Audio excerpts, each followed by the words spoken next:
Pessoal, então vamos acalmar os nossos ritmos, levar os nossos pensamentos a Deus, nosso Pai em amor e bondade, agradecendo sempre, Senhor, por mais essa oportunidade de estarmos aqui reunidos em Teu nome. Rogando, Senhor, que a Tua luz ilumine nossos pensamentos, nossos corações, para que possamos compreender melhor a Tua mensagem.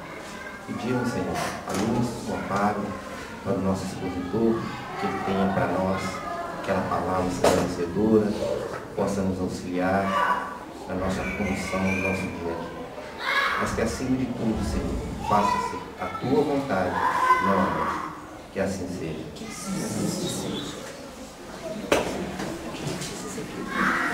Bom dia para todos. Bom dia. Antes de começar, 2 recados. A Rosana pediu que colocasse o e-mail dela ali. Da outra vez não colocou, algumas pessoas pediram. E os interessados que ela envia a lista dos livros, né, que ela mencionou aqui. Ela ainda não enviou para aqueles que já solicitaram, porque ela está dando uma ajeitada, viu, gente? Outro recado, então tem muita gente que não conhece ali. Parte, está baixinho, não está? Está muito baixo. Não tá? Isso, será que eu vi que está assim? Nossa, mãe. É isso, mas aí o que vai aparecer ali é só canudo do... Agora melhorou, né? Melhorou? Ah, agora passou. Parte do que nós já temos falado aqui, vamos falar hoje, está contido aqui nesse nosso livro. Talvez nem todos conheçam. Está à venda aqui no Célia, a venda do Célia mesmo, não nos pertence.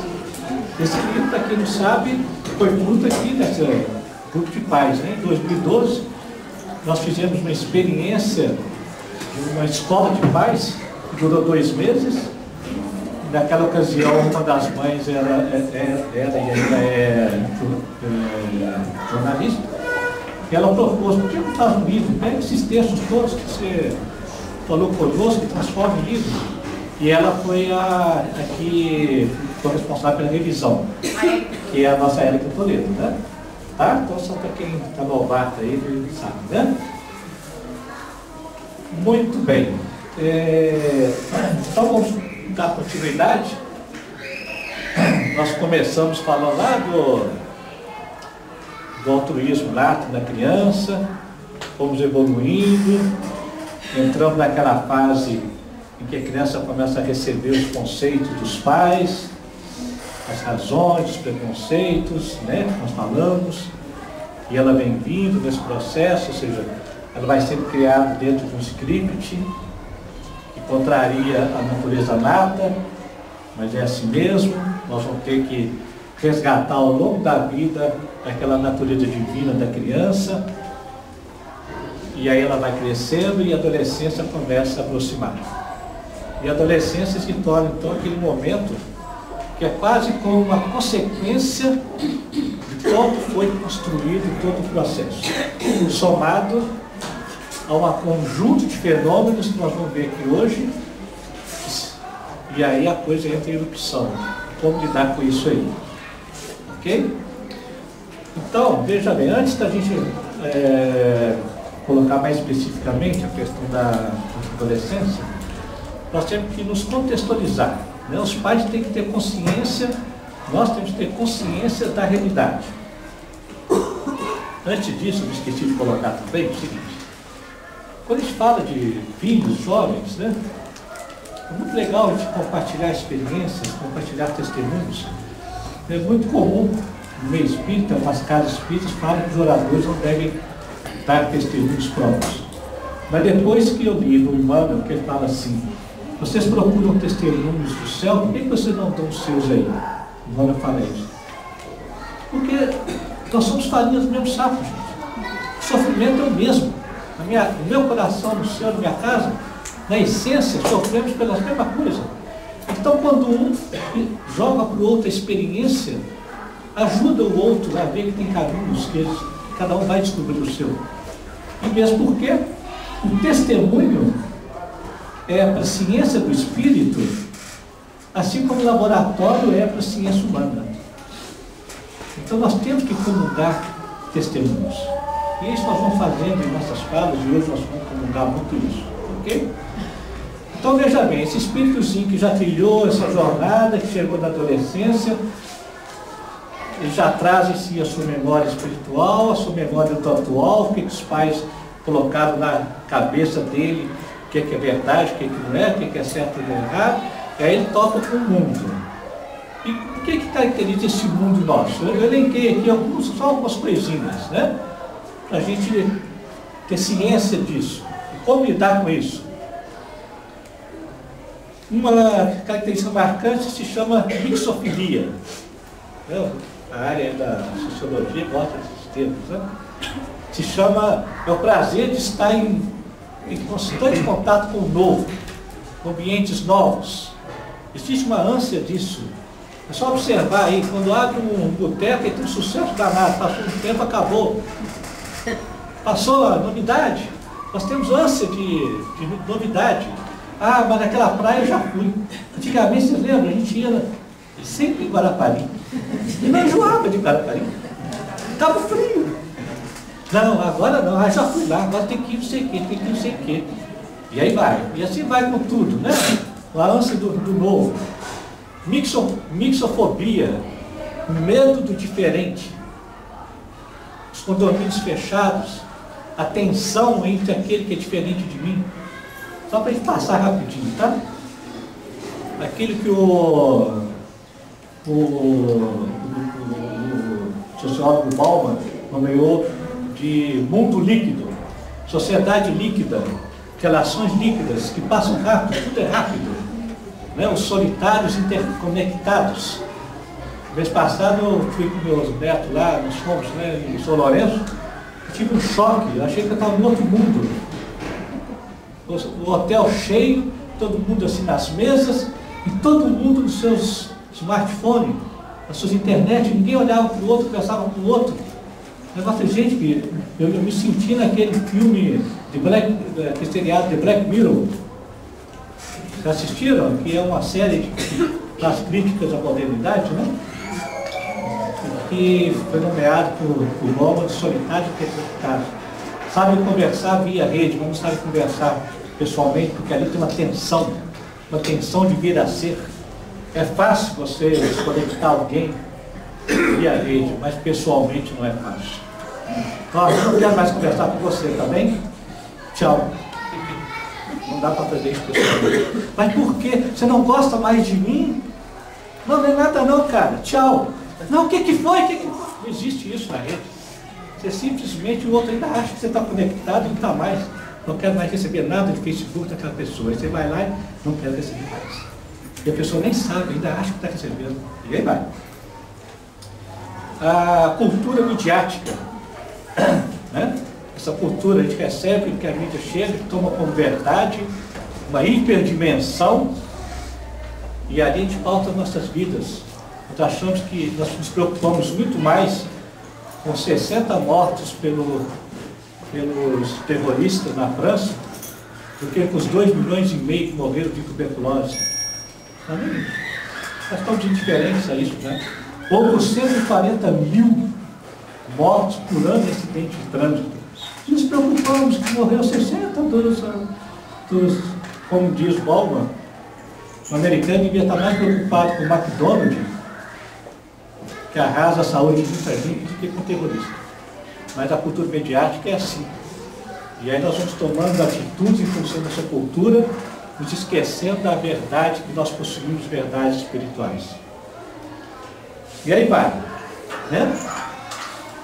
Bom, só para a gente, é esse meio mais ou menos que o nosso jovem chega, que nós já estamos inseridos, e ele chega com essa memória, e aí o que nós vamos fazer? Vamos lembrar algumas questões. Eu dei primeiro ali o conceito de educação, nós já falamos lá no início. Eu pus aqui a construção da autoridade. A construção de autoridade vai acontecendo ao longo da caminhada. Se chegou na adolescência sem autoridade moral, vai ser mais difícil. Isso é mais difícil. Porque a autoridade moral é aquela construída com base numa confiança. Veja bem, a autoridade moral não é autoritarismo, não é autoridade pelo medo, é autoridade moral que significa o quê? Os filhos percebem a coerência que existe entre nós no pensar, no sentir e no agir. Nós somos coerentes. Então ele acredita em nós. Ele obedece porque existe uma autoridade moral que foi construída desde pequenininho. E essa autoridade é construída na esfera do sentir, do observar, e não do falado. Nem sempre do falado. Tá? E é incrível, gente. A gente tem experiência de lidar com diversidade de famílias. Você vê que muitas vezes uma filha de prostituta não se torna prostituta. Um filho de traficante não se torna traficante. Porque o pai vira para o filho e fala assim: se você mexer com droga, eu te mato. E é verdade, mata mesmo. E o filho sabe que mata. Então ele acredita no pai e segue. Nós somos assim: olha, se você não ficar juntinho de mim aqui no shopping, eu vou embora e te deixo aí, hein? É mentira, não vou deixar mesmo. A linguagem da criança é linguagem sentida, não é falada. Então nós começamos a perder a autoridade, não é assim? Desde pequenino, vai aí não, hein? Tem um lobo, tem um moço feio aí. Não tem nada, vai lá, não tem nada. Fala assim: meu pai é um trouxa mesmo. Porque ele já vai criando ameaças para fazer valer a minha vontade. Que já é uma vontade sem propósito, a não ser o meu comando. Ok? Então essa autoridade já está sendo construída. Quando chega a adolescência, nós vamos ver o que vai acontecer ali. Se existe uma autoridade construída, pronto. Não existe essa adolescência, aborrecência que se fala. É muito bom, é muito agradável a adolescência. E é mesmo. Ok? Então, eu pus aqui, resumido, a autoridade moral, quando há um alinhamento entre o pensar, o sentir e o agir. O pensar, a indulgência. O que é indulgente? Jamais censurar, jamais condenar, jamais evidenciar o erro publicamente. Está lá no Evangelho, só copiar lá. Está lá. Como é que é isso na prática? Já viu como é que mãe abre o dever de casa do filho? Já vai condenando todos os erros. Jamais ficou errado, mas treta horrorosa, eu cansei de falar. É assim que coloca? A indulgência. Está vendo? É assim que arruma a cama? Você não sabe arrumar a cama, não? Uma frouxa. Aí começa os adjetivos. A indulgência. Indulgente, né? A gente acha que indulgência é só para o pobre na rua, esse é o problema. Né? Isso é caridade moral. Começa desde pequenininho. Você tem um filho manco, coxo.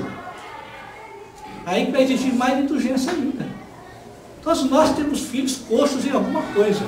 Coxo é o termo que Pascoal, aquele matemático, filósofo antigo, usava. Ele dizia o seguinte: é mais fácil lidar com coxo físico do que com coxo moral. Com coxo físico, você vê ele mancando assim, todo mundo corre da cadeira, né? Da muleta, e o coxo moral. Não adianta. E aí a gente faz, eu vejo os pais ainda fazem promessa: olha, se você passar esse ano sem recuperação, eu vou te dar um show do, sei lá, aqui em São Paulo. Aconteceu de fato. E a mãe, aqueles pais, a certeza de que o filho ia conseguir, comprou os ingressos e a viagem para São Paulo antecipadamente. Só que não conhece o filho que tem. Ele nasceu com deficiência, é burro mesmo, e daí?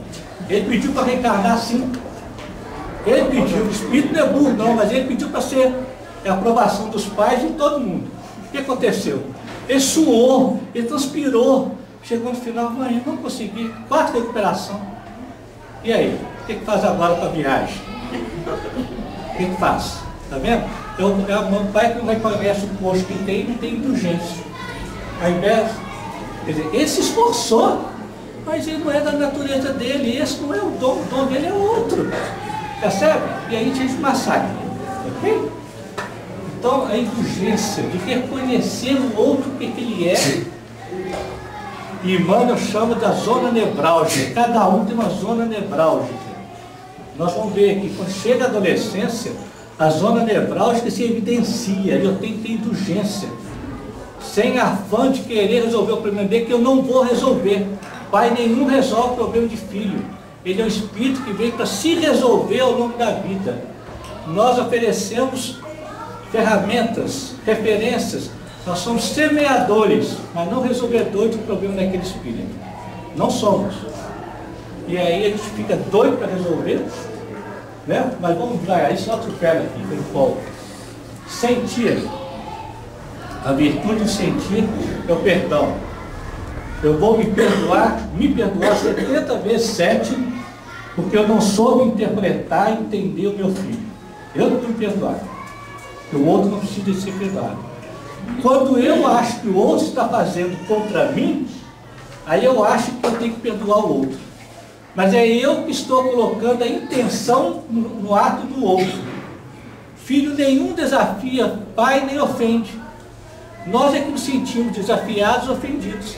Porque eu coloquei a minha intenção no outro. Vocês percebem isso, gente? Quando eu percebo isso, eu saio da zona do conflito.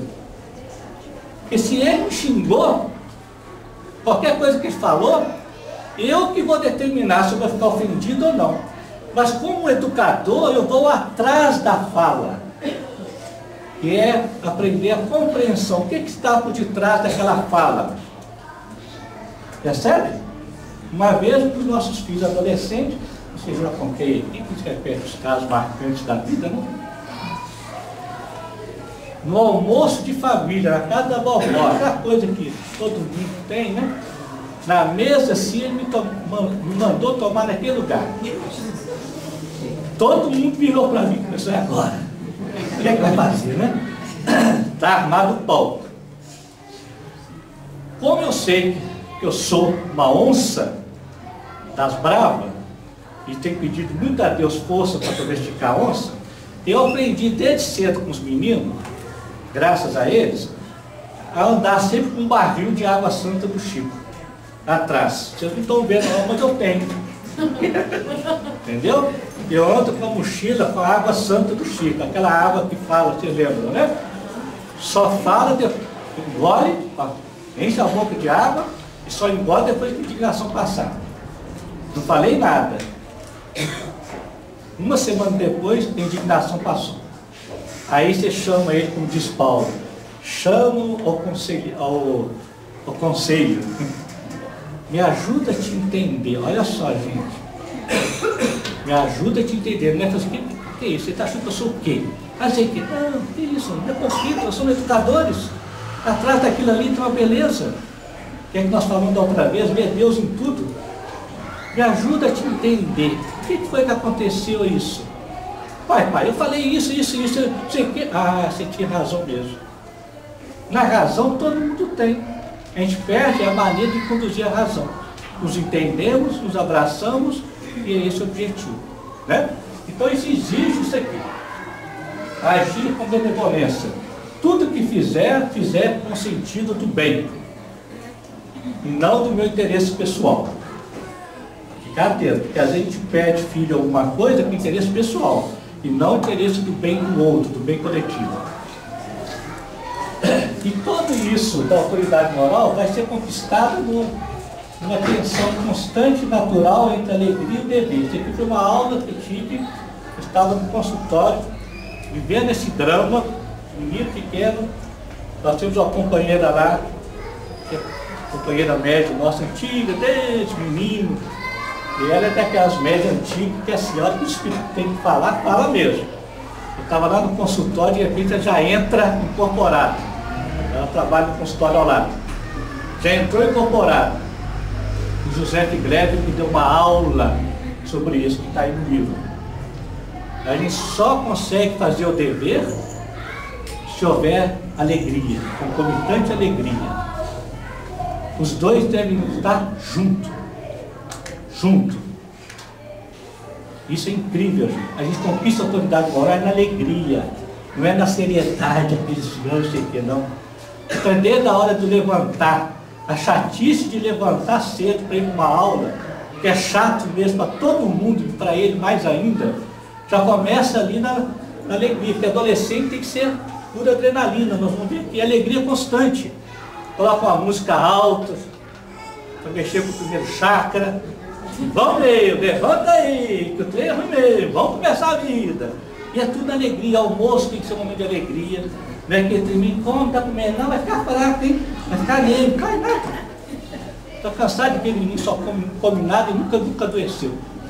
Por quê? Como é que você vai entender isso? Você vai buscar outro entendimento que não é na medicina convencional. Então tudo tem que ser num ambiente de alegria, de propósito, que vamos para frente. É ali na autoridade, na diversidade da vida, da alegria, que a gente consegue se impor naquilo que é necessário no cotidiano. Tá? Bom, o que acontece na adolescência? Vocês aprofundaram isso no livro Missionários da Luz. Tá?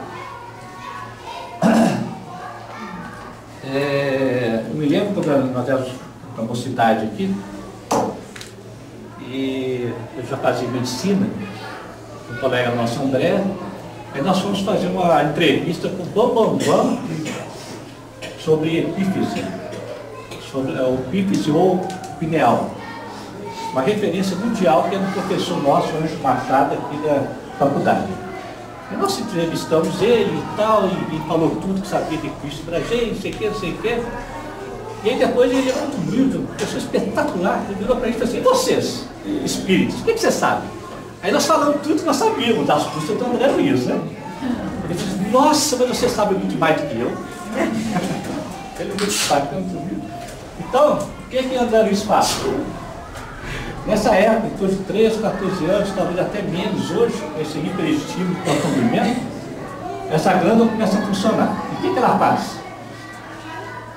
Ela acorda forças criadoras, o mais avançado laboratório possível. O que já é motivo de inquietude. Uma inquietude que não se sabe de quê. Uma vontade de experienciar, de viver o mundo, de sentir o mundo. Acorda sensações e impressões. E nem o jovem mesmo sabe. Ele sente coisas, emociona, e não sabe o que é. Sabe aquela coisa de alteração de humor? Quem tem adolescente já viu?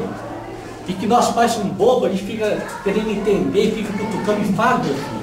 Ah, sei lá, vou levar para o psicólogo. De repente, passou 2 horas, no dia seguinte não tem mais nada. O que é isso? Como assim? Ontem mesmo você estava assim? É assim mesmo.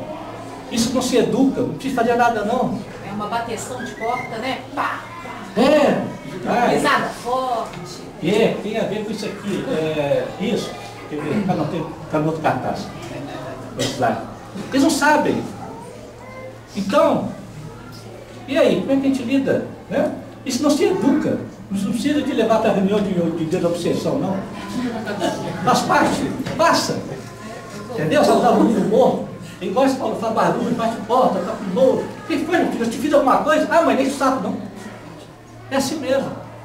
E quanto muito, se a porta estiver fechada, o quarto fechado, respeite.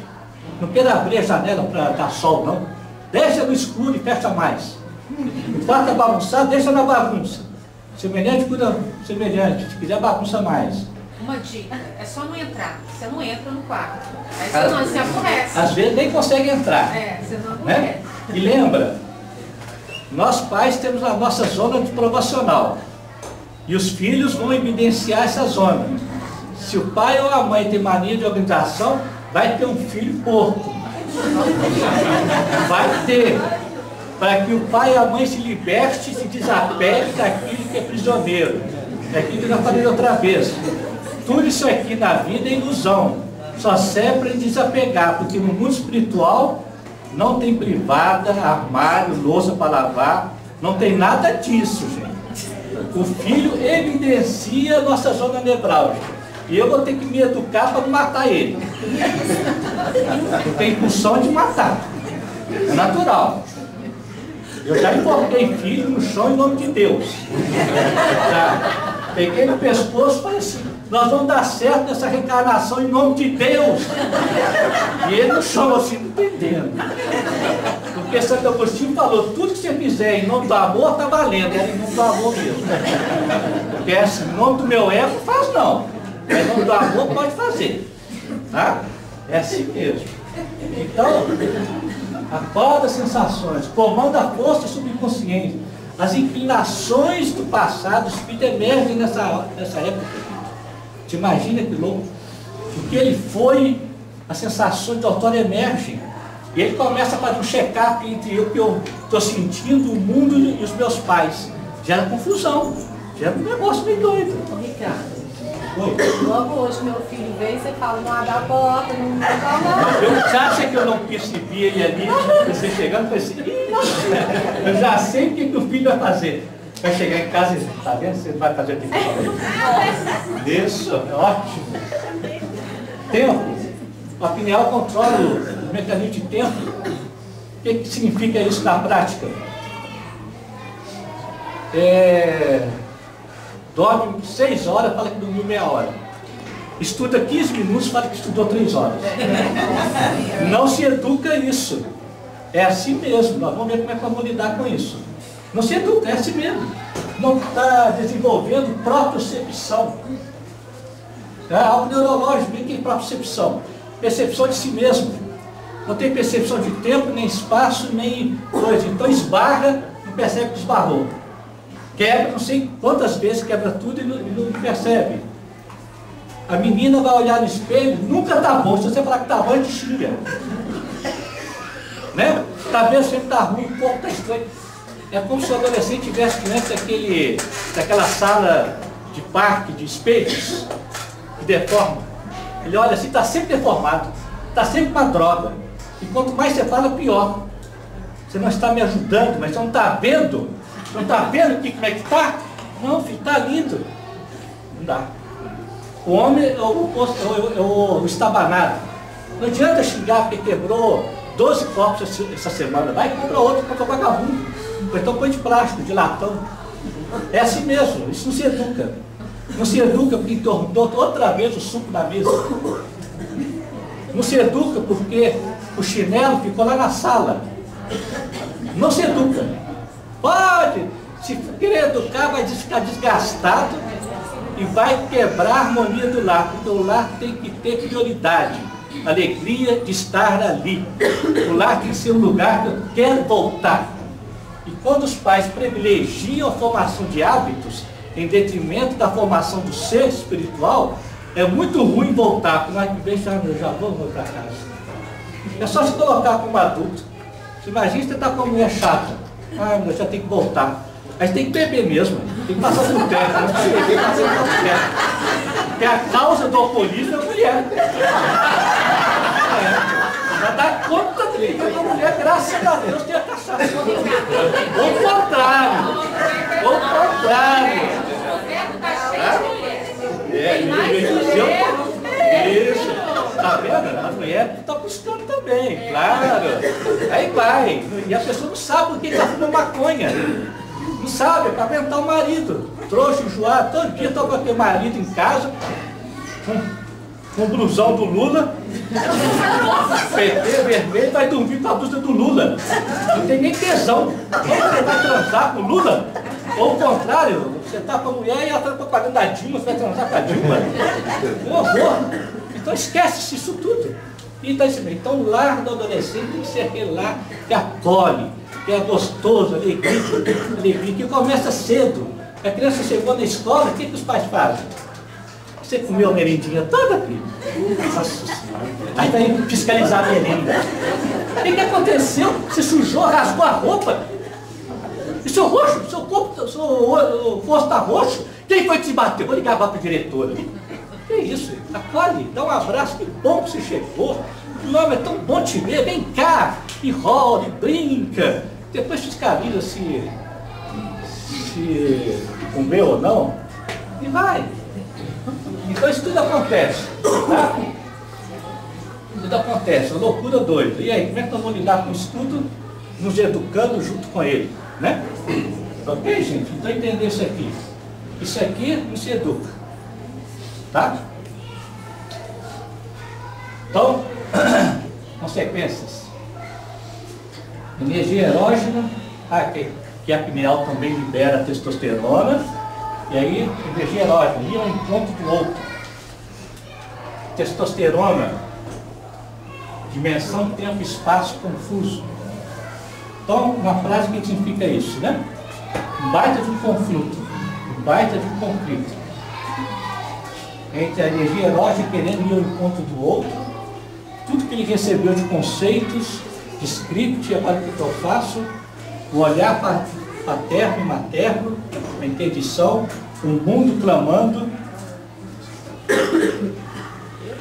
Isso vai gerar uma das características mais marcantes do adolescente, que é a contestação. Contestação significa o quê? Significa estabelecer convicção, território. Deixa eu ver se eu não estou perdendo aqui, eu estou empolgado aqui, às vezes eu faço alguma coisa. Ou seja, convicção, verificação, certeza. É isso que significa contestar. Ele não está indo contra a gente, não.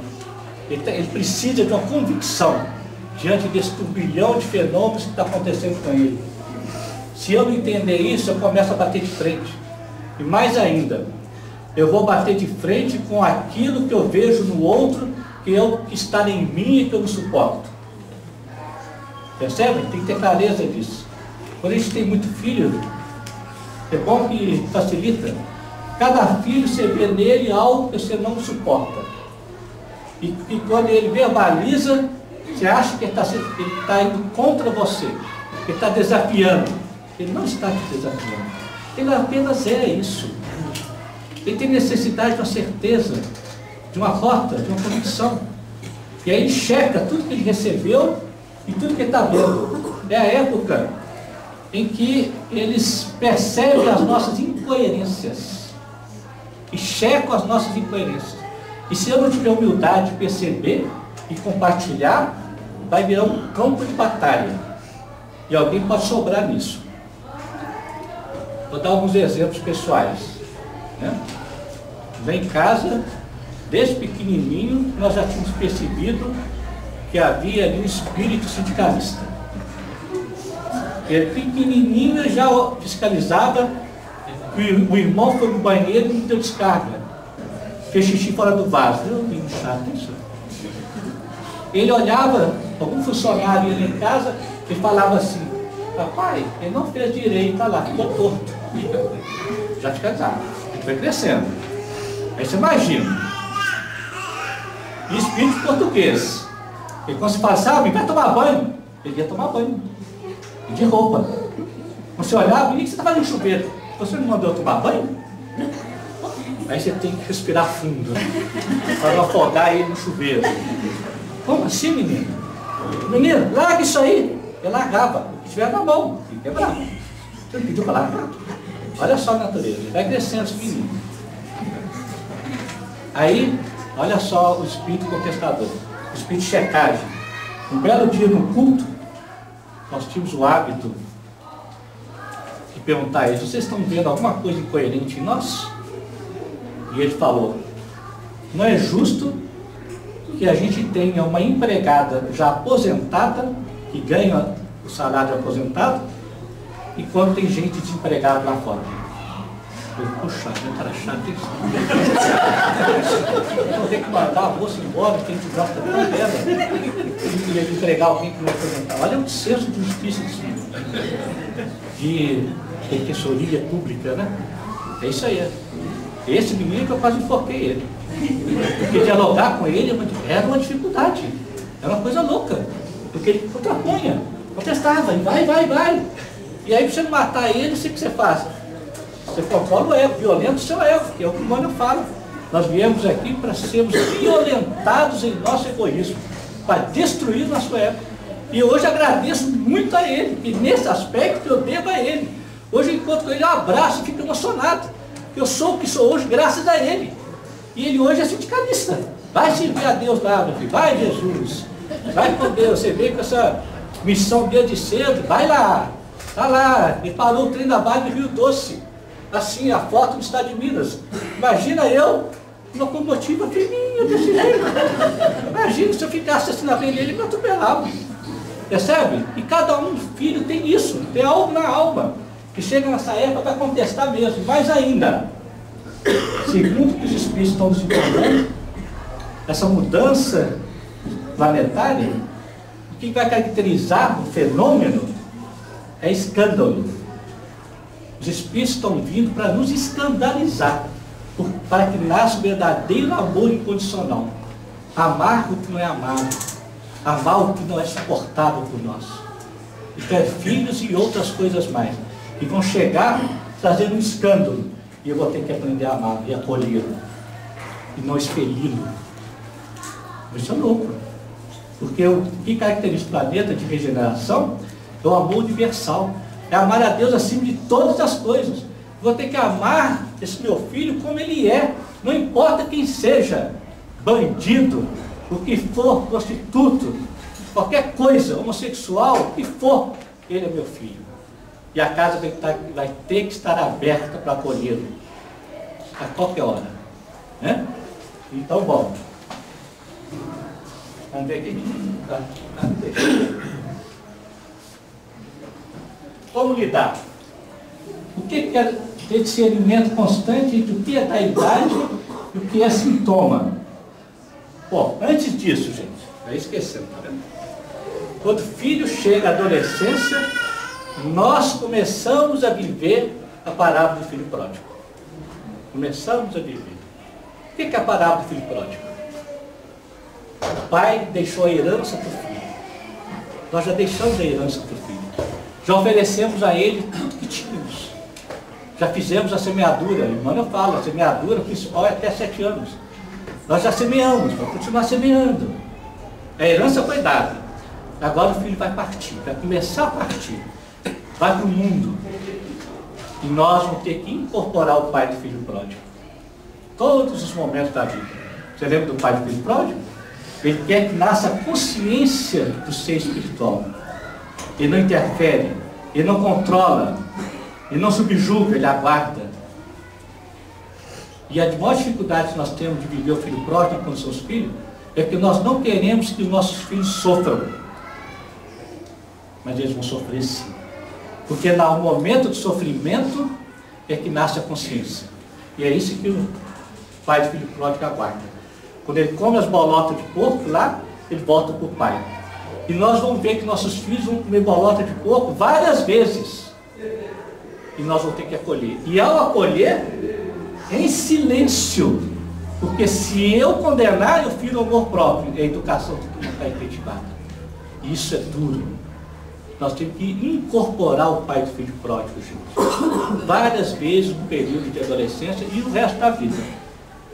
Né? Então, nós temos que saber o que é. Então, essa época da adolescência eu começo com o filho pródigo. Vamos ver como é que é isso, quer ver? O que é da idade, o que é sintoma, eu já falei. Que é da idade, se muda, tranquiliza. Uma vez eu estava inquieto com essa questão, né? O filho toda hora entrava, empurrava para o quarto, etc. E aí eu cheguei na nossa reunião mediúnica, pensando isso, não comentei com ninguém. Um amigo espiritual veio, gostoso, uma amiga nossa, incorporou, levantou e veio ao encontro e disse assim: quantos sacos de laranja você já descascou com ele? Continue descascando laranjas e apenas acolhe. Olha que coisa gostosa. Só acolhe, não precisa fazer nada não. É isso que vai passar. Vai ter que descascar sacos de laranja. Olha o simbólico. Perceberam o simbólico do gostoso? Quantos sacos de laranja já descascaram com ele? Né? Escutar mais e querer entender. O maior desafio nosso, como diz o pai do filho pródigo, é escutar e falar menos. O primeiro mandamento bíblico: escuta, ó Israel. Escutar. E saber não se horrorizar, não se escandalizar. Ele tem que ter certeza que ele tem um espaço onde ele possa ser escutado plenamente, sem condenação nenhuma. Porque o educador vai estar atento de perceber o conteúdo da fala e, no momento atrasado, manter o grito do Pinóquio acordado. E aí, o que você quis dizer com isso? O que você sentiu com isso? O que você quer com isso? Jamais condenar. Porque aí há um espaço aberto. Vem cá, quando foram muitos filhos, nós conseguimos criar um ambiente interessante, que tinha a cadeira, esqueci o nome, mas era uma cadeira que quando algum filho queria falar alguma coisa, estava em sofrimento, a gente punha da cadeira e chamava todos os irmãos, a família participava. E eles davam as opiniões. Pai, eu estou precisando da cadeira. Era assim, estou precisando da cadeira. E ó, não tem horário, gente. O adolescente não tem horário não, de repente já está cansado. Meia-noite, ele chega chorando, nem ele sabe o que é. Aí você acolhe, cansado, ah, meu Deus, o senhor não quer que eu durma, né, Senhor? Não dorme. Não tem horário, não tem essa, ah não, estou cansado, amanhã a gente conversa. Nunca faça isso. Sabe por quê? Porque amanhã eles não estão sentindo mais nada. E ele já não sentiu acolhido. É como diz Chico Xavier, vida desapropriada. Então não tem horário. É aquele momento, você está saindo. Ô pai, eu preciso falar com você. Eu estou saindo. Você... Fala, filho, o que foi? Escuta. E ao escutar, querer entender, jamais condenar. Por quê? O que você pensa aí? Eu sei o quê. Aí acabou, ele vai trancando. Todo filho vai ter uma zona proibida que nós nunca vamos ter acesso. E todo mundo sabe, nós não. É assim mesmo, se assustem não. Tá? O importante é que tenha a relação de confiança. E a sementeira foi dada, pronto, isso é que é importante. Saber relevar. Porque nós temos clareza de um propósito. Onde que nós queremos chegar? Então muitas coisas se relevam, bobagem. Ah, porque não arrumou a cama, porque ele tomou banho. E a escola, gente? Todo mundo está conversando ali, né? Na entrada com a colega ali. A escola está massacrando esses meninos e os pais estão adorando. Porque querem ter filhos bem-sucedidos. Como assim, gente? Menino de 9 anos fazendo Enem, fazendo simulado. Estou aguardando que pais fazerem greve, não levar mais seus filhos na escola. Eu vou adorar, vou até fazer campanha para mudar o ensino. É uma loucura. Né? Ou seja, esses espíritos de hoje têm consciência crítica de que eles estudam algo que não tem valor nenhum. Não vale nada. Para que estuda raiz quadrada? Até hoje eu não sei para que serve. Nunca usei na minha vida. Imagina. A única raiz quadrada que eu usei foi para ter filho. Deve ser 2 elevado a 2, 4, tive 5, sei lá para quê. Não sei para que serve x mais y. Vai dar XZ, sei lá. E fica aprendendo aqui um monte de coisa. Não é mesmo? E eles sabem disso. E eles ficam inquietos, desajustados. Os pais pressionando porque tem que tirar a nota. Quando a gente entende a natureza e tem o objetivo de ser espiritual, e nós já sabemos que ele já tem um destino, que ele já escolheu, ele se tranquiliza e vira para o filho e fala: filho, tem que estudar, tem que passar de ano, chegar lá na frente. Acho que é possível, não esquenta não. E jamais prioriza a escola em detrimento de momentos de alegria em família. Jamais. Pai, você dá conta. Se não estiver dando conta, qual a solução que você vai me dar? Não priorizar essa nota, sei que reconhecer que cada um é bom numa coisa e não é bom no outro. Vamos passar, meu filho? Cola. Bora aqui, você passa logo. Vamos passar? Faça Eju. Faça Eju. E os meninos relaxam. Problema na escola chamam o Ricardo. Isso. Olha só, eles relaxam, eles ficam desarmados e começam até a render mais. Ué. Em casa eu tive todo tipo de espírito, né? Todo tipo assim, na questão escolar. Tinha um que era o bambambam.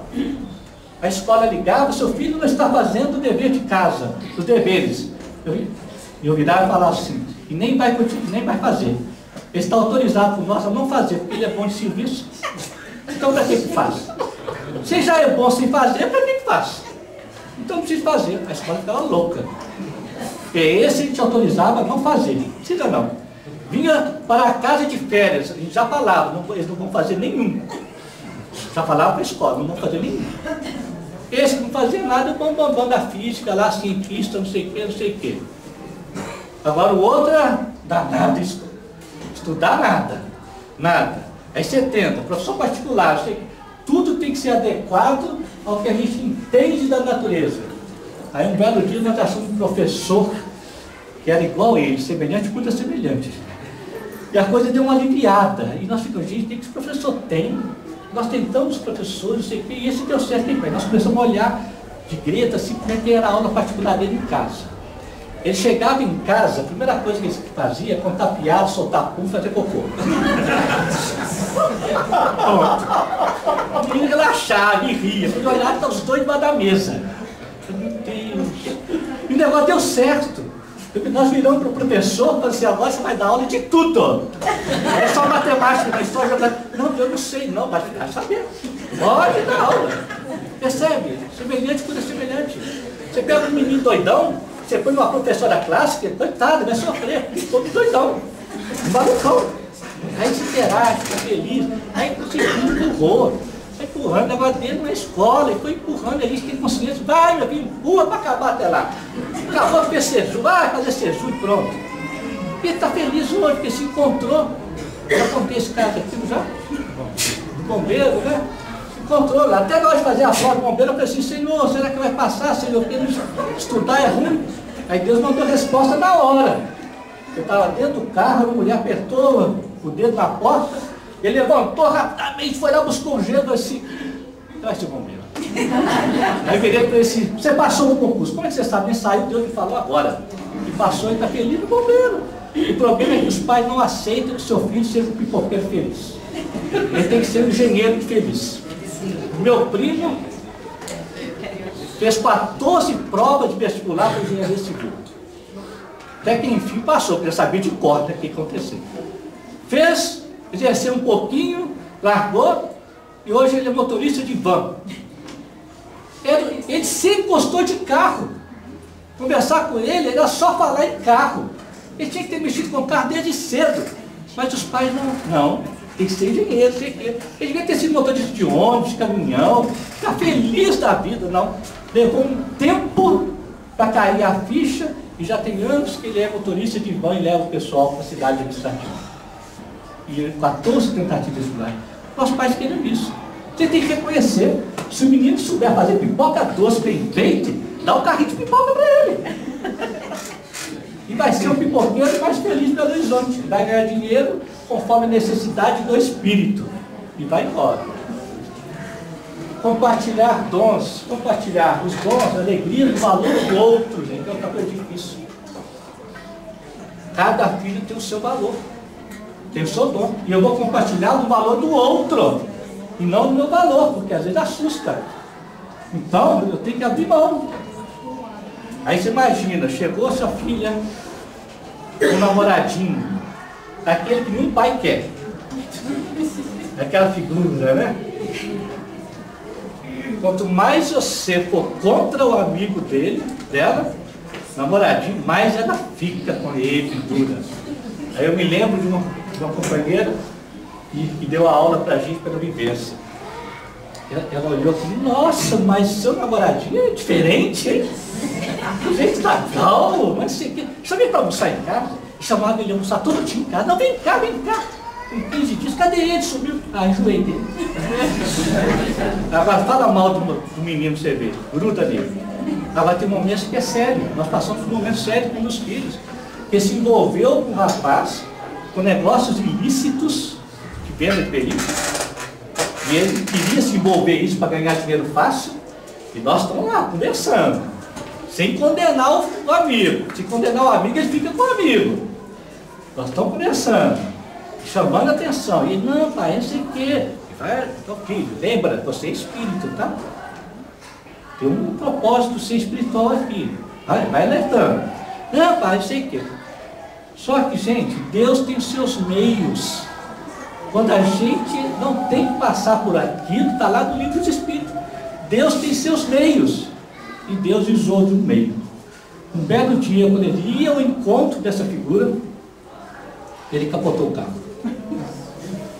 Nós pegamos ele estático, lá dentro do carro ainda, paralisado, está de choque. E lá mesmo, ele chorando, ele confessou, pai, eu já ia estar com ele. Naquela hora você acolhe, não condena, não fala nada, só acolhe e louva a Deus pelo acidente. Porque é assim que Deus faz conosco. No campo humano, o que for preciso, Deus faz, para que nasça a glória do Espírito. Ele capotou, e não foi só uma vez, não foi duas. Porque às vezes precisa de repetir. E aí, o que acontece? Ele nasce a consciência e fala, mas pai, Ele é meu amigo, ele está em perigo. Olha só, já inverteu. Ele está em perigo, o que nós podemos fazer? Ele está cheio de dívida, ele quer sair da dívida. Aí o que a gente faz, gente? Hein? Paga a dívida do amigo. Em nome de Deus, porque ele está necessitado. Essa é a verdadeira caridade. Então tá, filho, ele quer sair mesmo do coito está em dívida? Então tá, você fala com ele que nós vamos pagar a dívida dele. Nós pagamos a dívida dele. Nosso filho nunca entrou no negócio disso. Os dois continuam amigos e o amigo saiu da zona de perigo. Olha que loucura. Nós temos que dar dinheiro ao amigo. E ele está conosco. O filho está conosco e o amigo está lá. Precisa de uma intuição, de visão espiritual. Jamais condena o valor do outro. Eu era muito apegado com o carro, sabe? Dava carro, não sei o quê. E o sindicalista pediu o carro emprestado para quê? Para o movimento. Ai, Jesus! Aí eu lembrava que no mundo espiritual não tinha picape para o jeito. Já pega da picape, vai, filho, toma picape. Põe as coisas do movimento em casa. Vai. Nós estamos aqui para isso, gente. Nada nos pertence. Nada nos pertence. Tudo tem uma razão espiritual de ser. E os filhos provocam em nós nascer o que é necessário. Então, graças a ele, a gente vai mais aprendendo. Percebeu aqui? Então, gente, o garoto adora a música louca. Vai dar lição de moral para você ver, né? Ela adora a Anitta. Fala mal da Anitta para você ver. Aí que foi a Anitta mesmo. Você tem que entrar na onda e dança na Anitta, porque a Anitta também está a serviço de Deus. Claro, aguentar a vida dura que o povo tem na favela, tem que ter música de Anitta mesmo, para balançar o primeiro chakra, você começar a tirar o resto. Vai colocar a música Chopin de manhã cedo, a música da luz da oração, a música do grupo Asas. E ele é ponta da cama, não. Tem que ter Anitta. Então a Anitta está servindo. Eu aprendi isso com o Divaldo. Quando o Divaldo entrevistou a Ana Maria Braga, que eu detestava, e ele lá falou, ele agradeceu a Ana Maria Braga pelas horas de entretenimento que ela oferecia, a senhora de casa. Eu olhei aqui, meu Deus. Eu agora louvo a Deus, Faustão. Obrigado, Faustão, porque você entretém a minha mãe. E tanta gente que ainda necessita daquilo. Eu louvo a Deus esse povo todo. Então o filho tocou a Anitta, entra na onda da Anitta, gente. E vamos dançar. Aí aquilo passa, tudo passa. Vai, passa. Adrenalina, vou correr, né? Filho precisa de adrenalina. O tempo todo. Os pais não podem estar cansados, não. Domingo, doido para descansar. Mas não, vai acordar às 6 horas. Vai pegar um amigo, a bicicleta do amigo e vai nas montanhas. Ô, gente, eu era um menino de apartamentos dentro da cidade. Graças a Deus, Deus teve misericórdia e mandou a Rosana caminho de rua. Eu fiz todos os esportes radicais, quase todos, quase. Só não pulei paraquedas a delta. Mas desci de rapel em cachoeira, tudo em nome de Deus. Eu mesmo não queria, não. Desci canoagem na cachoeira, fiz não sei o quê, tudo fazendo primeiro para trazer os filhos. Depois eles faziam. É assim, adrenalina, canseira. Pelo amor de Deus, não leva filho em Iberostar, não vem ser muito caro, não faz nada, o nosso danado, só comer. Vai, leva pra loucura, tem que ser louco. Quem tem filho adolescente tem que ser doido o tempo todo. Coisa. Hoje vai ser a noite do terror. Não preocupa com obsessão, não. Aí você põe enche a mesa de porcaria, pipoca, tudo que é aquilo que não pode. E dizem que não pode, mas é bom. Pipoca é bom. Noite do terror, noite de não sei o quê. E chama os colegas. A sua casa tem que ser um imã, onde todos os colegas querem ir lá, porque lá é bom. Porque lá a mesa de jantar vira ping-pong. Pode fazer ping-pong. A poltrona da sala vira gol. Pegar no gol. Eu adorava pular na poltrona que não machucava, né? E chutava a bola. Não tinha problema, não tinha jarro nenhum de cristal da Birmania para quebrar. Pode, aí gostoso é isso. Adrenalina constante. Tem que cansar para não ter tédio. Para ser gostoso aquela coisa, final de semana, não sei o quê. E às vezes durante a semana tem que inventar moda. Está louco, cansado, voltando para casa. Inventa a moda. Vai para a cozinha. Põe para cozinhar. O jovem quer fazer alguma coisa. Ok? Nesse movimento do valor do outro, nós vamos tocar com situações críticas. Quando o valor do outro a gente questiona, né? Nós passamos uma experiência muito legal com os filhos. Ele queria ir de qualquer maneira na galocura. E lá no miolo da galocura. Jesus amado, e aí? Eu não vou com ele. Não dou conta. Esse negócio faz assim, faz assim, eu vou morrer antes. Aí, filho, mas e aí? E lá tem droga, tem isso. Ele virou para a gente assim: pai, o guia espiritual nosso está em todo lugar, ele vai com a gente onde a gente vai, vai. Então ele está comigo. Olha só para ele que checa, né? A gente fica lá, não, mas da guarda com a gente, sei que tá. Ele vai estar lá, vai estar tudo bem. Aí nós fizemos combinado. E aí, como é que vai ser? Pai, eu vou sentir, tenha confiança. Gente, nós temos que fazer com que o jovem sinta confiança em nós e eu nele. O tempo todo, então tá bem, filho. E se acontecer isso? Isso, o que você vai lidar? Isso. Conclusão, ele foi e fez um formulário, né? Esqueci como é que chama. Um guia de sobrevivência com dignidade na galocura. Tinha todas as regrinhas direitinho. Compre um feijão tropeiro e saiba que eles vão comer o seu ovo e sua carne e vai ficar só com arroz. Não ache ruim. Quando alguém oferecer a droga, você diz que já usou. Não diga que não quer. E foi oferecendo. Foi oferecendo. Aí uma vez ele não voltava, ele se ligou, era 2h30 da manhã, pai, vem me buscar aqui na rodoviária. Como assim, na rodoviária? O que aconteceu? Eu te conto. Aí chegou 2h30 da madrugada, o que foi? Vai, pai, eu estava saindo da loucura. Aí teve um arrastão. Eu não podia ir contra o arrastão que eu capotava, eu fui junto. Quando eu vi, eu não sabia nem onde eu estava. Aí eu peguei o primeiro ônibus, só que o ônibus estava no sentido contrário, foi para o bairro primeiro. E agora que chegou na rodoviária. Graças a Deus aqui. E regolijante. Passou a experiência. Passou, agora até está ruim, nem o jogo ele quer isso. Passa, então é assim. Percebe? A filha querendo sair de noite, um forró e dançar, não sei o que. Filha, eu tenho medo de te perder, infelizmente. Gente, com jovem, a gente tem que escutar e pedir a ele solução. Não dê a solução. Nós temos que angustiar. Angustiar, não dê a solução, peça a ele solução. Filha, e a volta, como é que vai ser? Aí ela dá a solução. A gente dorme. Nós temos que aprender a dormir enquanto o filho está fora. Isso é um ato de confiança, acredita nele e Deus. Durma. Pai que fica acordado esperando o filho, porque não confia nele, não construiu confiança e nem em Deus nem nada. Porque quer saber como é que o filho chega, se está bêbado ou não está, e vai lá tirar a roupa. Para ver o que aconteceu. Besteira. Se chegar bêbado em casa, cuide do vômito, limpa coisa, passou, vamos conversar. O que aconteceu? Eu bebi demais. Qual a razão de ter bebido? Todo mundo bebe, por quê? Por que todo mundo bebe? Olha o tom da voz, que é o que o Emmanuel fala. É o tom da voz. Porque eu sou tímido. Então o seu problema é que é tímido. Você usa a bebida para se soltar? Vamos cuidar da timidez. Então o que você acha? E lança, e aguarda. Daqui 5 anos ele vai pedir para cuidar da timidez. Enquanto isso ele limpa os vômitos. E aguarda. Igual o pai do filho pródigo, aguarda. Vai aguardando. E não adianta pôr na cela.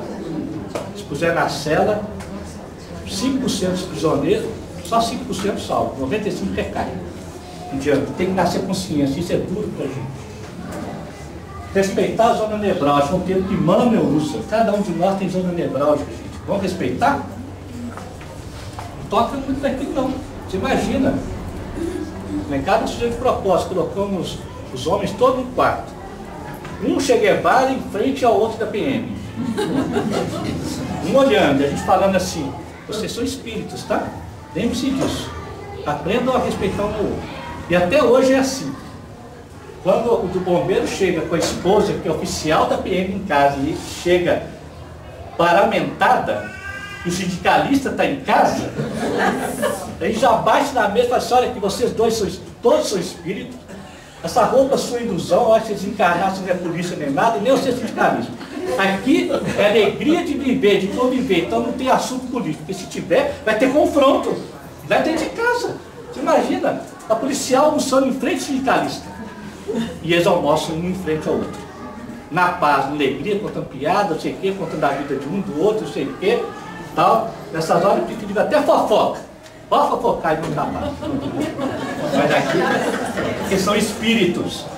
Você percebe a loucura que é? Os dois estão ali, é assim mesmo. E aí vai aprendendo a viver junto. Porque um fala assim, ó pai, e se eu tropar com o meu irmão num movimento aí, vou ter que dar nele um couro, prender? Se você fizer isso em nome do bem coletivo, faça. É a aprovação dele. E ele vai se sentir glorificado, porque esse pessoal sindicalista adora ser herói. Eles são doidos para ser presos. Aí você vai fazer a glória do filho, do irmão. E você, irmão, quando vê o seu irmão fazendo isso, sabe que ele está a serviço do bem geral, como você também está. Então não o odeie e respeite, porque ele está fazendo igual a você. E pronto, louvado seja Deus. Lá que desencarnar acabou tudo. Pronto, vamos lá, está acabando o tempo, né? Respeitar, angustiar. Viu, gente?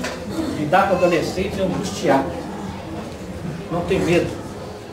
Deixa pensar, não dá solução não. Aguarda.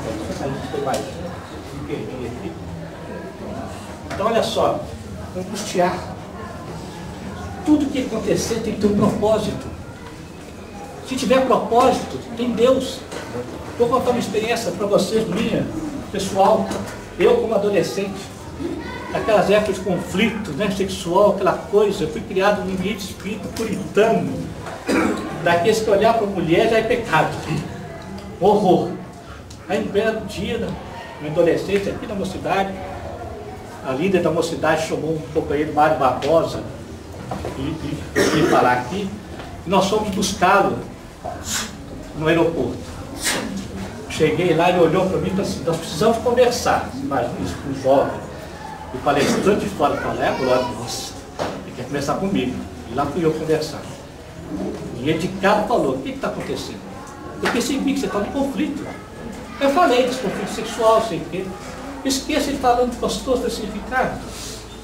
Quando você olha um cachorro, você admira um cachorro, uma ave, a árvore, a mulher também é de Deus. Você pode olhar assim, olha, admire, é beleza de Deus. Fala, o que você vai fazer com isso? É outra coisa. Aí me deu uma soltada, mas não acabou não. O conflito ficou, que é a coisa, né?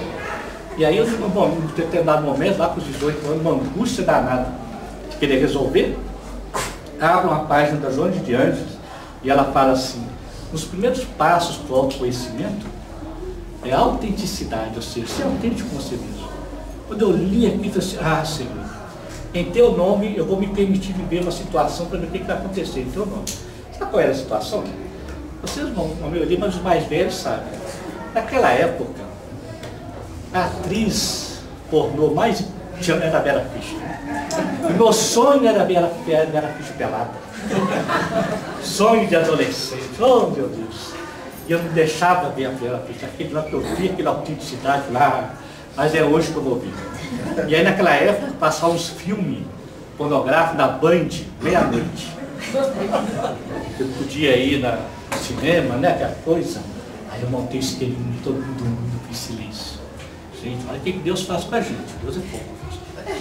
Lá fui eu ver o filme da Vera Fischer. Estou lá vendo. Quando a Vera Fischer entra no quarto que ia acontecer, o que eu vejo no criado da Vera Fischer? Um livro chamado Culpa e Libertação. Eduardo Moss. Quando eu vejo aquilo, eu me desconcertei. Levantei correndo para anotar o nome do livro. Não achava a caneta, ia aquela coisa. Não achava e queria. Quando eu voltei, já tinha acontecido. Eu nunca vi a Vera Fischer pelada. Até hoje eu sofro desse problema. Entendeu? Na hora que eu ia ver a Vera Fischer pelada, Deus mostrou um livro. Eu não sei o que esse livro estava fazendo, criado, muda o quadro da Vera Fischer. Olha só que louco, gente, que beleza, Deus é assim. Você tem propósito do Espírito, acontece. Algo que até hoje eu não vi a Vera Fischer pelada. Agora você imagina hoje os nossos jovens têm acesso a isso com uma facilidade danada, você vai proibir? Você vai trabalhar a consciência dele para saber o que é. E mais ainda, eu vou contar para vocês, aqui para ir finalizando, né? Deus é tão danado, que é assim, quando a gente é buscador para valer, a gente quer buscar, Deus te põe no lugar certo, no caminho, vai lá. E eu nesse processo aí, não sei o que, há pouco tempo, uns 2, 3 anos, me chamaram para fazer uma palestra no Shopping Oi. No Shopping Oi, sábado à tarde. Era o dia dos excluídos. E lá fui eu. Era eu, um psicólogo da UFMG, doutor em prostituição, e um outro filósofo. Estava previsto de falar uns 50 minutos. Nós chegamos lá, vimos aquele tumulto. Gente que eu nunca tinha visto no mundo, misturada, aquela loucura transexual, bissexual, aquela roupaiada doida, aquela coisa, não estava entendendo mais nada. Aí nós conversamos, enfim, a palestra resumiu em 5 minutos, que não tinha condição de fazer. Aí eu só dei louva a Deus, né? Em 5 minutos. Aí acabou, eu sentei na mesa com quem? Com a presidente da Associação das Prostitutas, dos Transsexuais, do não sei o que, de tudo, que eu nem sabia mais do nome, quem era o quê, de tanta diversidade. E ali eu vi a beleza de Deus. Foi para isso que Deus mandou. Deus não foi para lá para doutrinar ninguém, nem para falar para ninguém. Foi lá para você ver, olha, eu estou ali em qualquer lugar do mundo. Eu estou ali. Eu fiquei ouvindo aquelas prostitutas, aquela coisa, e ainda mais, gente, para a ironia da vida, eles me chamaram para compor a mesa de juízes para eleger a Miss Transsexual. Meu Deus, eu nem sei mais o que é transexual. O que é? E elas desfilando com aquelas roupas, aquele negócio. Eu falei, meu Deus, vou eleger. Aí eu pedi, ô, bicho, desculpa, eu estou achando todas tão lindas. Eu vou ter dificuldade de eleger. Passa para alguém que é mais técnico. Eu consegui eleger. E fiquei na mesa, sábado à tarde inteira, conversando com aquele povo, conversando com um indivíduo, sindicato, assim, com o dono de uma ONG espetacular que dá apoio a essa gente, e ali eu percebi beleza. E eu cheguei em casa questionando um monte de coisa, fui ler, peguei o livro Vida e Sexo de Emmanuel, fui lá ver sobre prostituição, adultérios, aí eu enxerguei o que eu nunca tinha enxergado, que estava lá, no Emmanuel fala, existem companheiros que ainda primitivamente estão em processo poligâmico. Deixemos em paz. O que significa isso? Bem-aventuradas prostitutas que ainda servem a esses indivíduos. Elas servem a Deus. E com muita dignidade. Eu vi Deus ali naquela coisa toda, honradez, coisa linda. Deus me levou. Por que eu estou falando isso aqui? Mãe de família, né? Mãe de família. Isso mesmo. E mais para vocês saberem, a nossa Guaicurus aqui é considerada a Holanda do Brasil. Não há exploração sexual. Elas ganham muito bem mesmo. E essa ONG desse rapaz, ele era vendedor ambulante, foi crescendo, aquele shopping em frente à rodoviária, são de jovens da favela que ele capta, que percebe o dom, e vira para ele e fala, você quer continuar na droga ou você quer doar o seu dom? E ele oferece a loja. Por que eu estou falando isso? Porque o jovem vai chocar a gente, com tudo, para que a gente aprenda a amá-lo incondicionalmente, acolhê-lo incondicionalmente. E ele tenha a certeza que conta conosco em qualquer circunstância. Ok, gente? Tá bom? Então tá bom. Lembrando, gente, que cada família é única, né? O que o Ricardo está trazendo aqui para nós são reflexões, pontos de vista para cada um pensar. Não existe uma cartilha, nenhuma forma.